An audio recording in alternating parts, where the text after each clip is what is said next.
Kumusta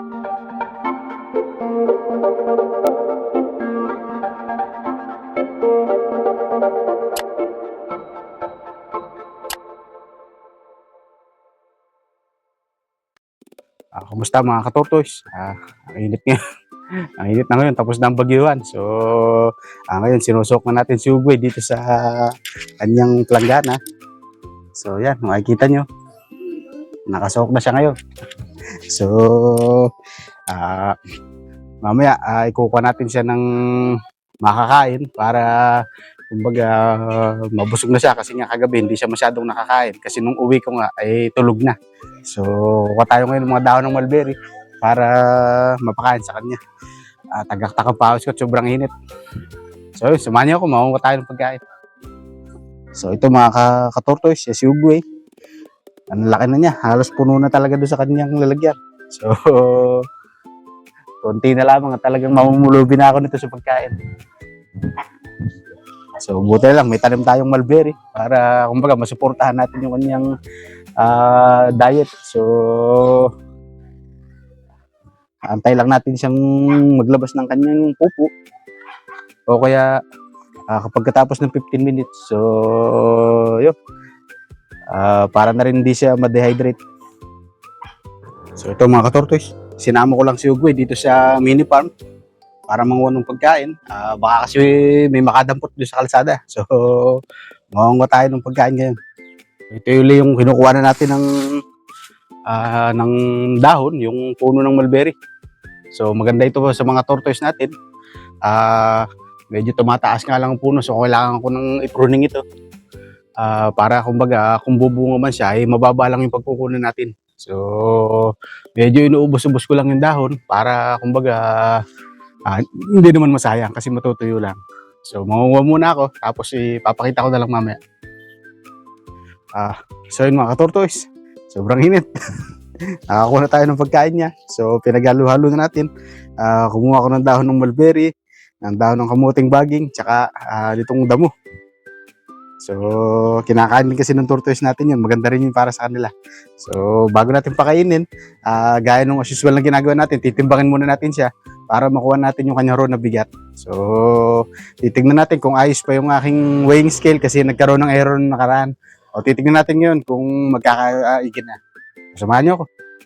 So, ito na mga ka-tortoise, yung ating timbangan ulit. Yan, kung makikita nyo, naka-zero na. So, buwat patay lang natin. So, yan, on the way na yung ating titimbangin. Nung nakaraan ay nasa 1699 ang timbang niya kasi nga nagka-error. So, titignan natin yun kung anong magiging bigat niya. So, yun na si Ugwe. Curious na siya. So, bago siya kumain, ay titimbangin muna natin siya. Babaligtad lang natin.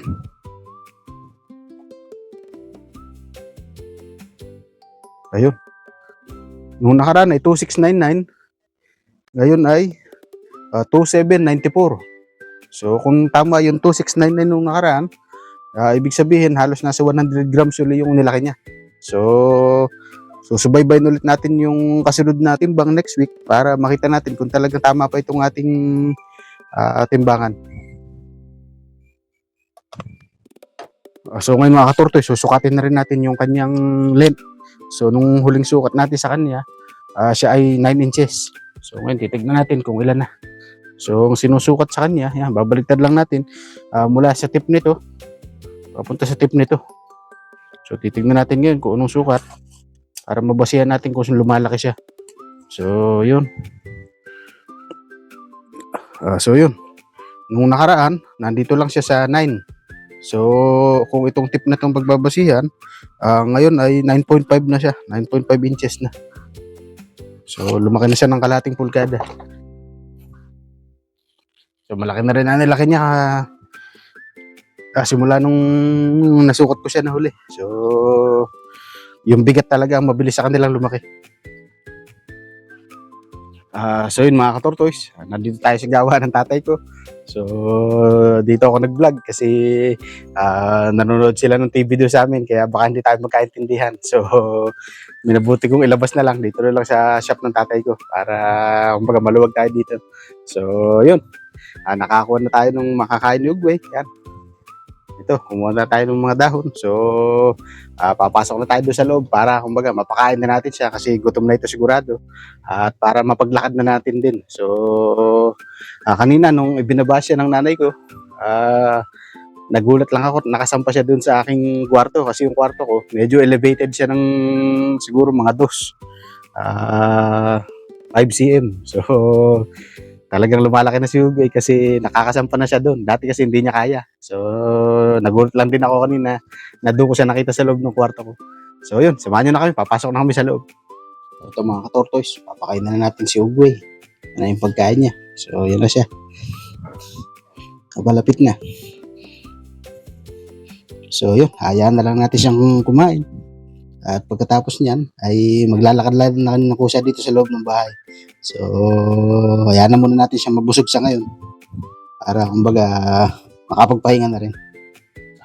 So yun mga katortoys, na-record na naman natin yung paglaki ni Ugwe, saka yung kanyang routine, yung kanyang pagkain, saka yung kanyang pagsusok, saka yung paglalakad-lakad niya. So, for documentation natin yun, para kumbaga may record natin yung kanyang paglaki.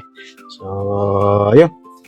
Sa susunod, may mga nagtatanong kasi nung kanyang naging bahay nung maliit pa siya. So, papakita ko sa inyo kasi nakita ko yung dati niyang bahay.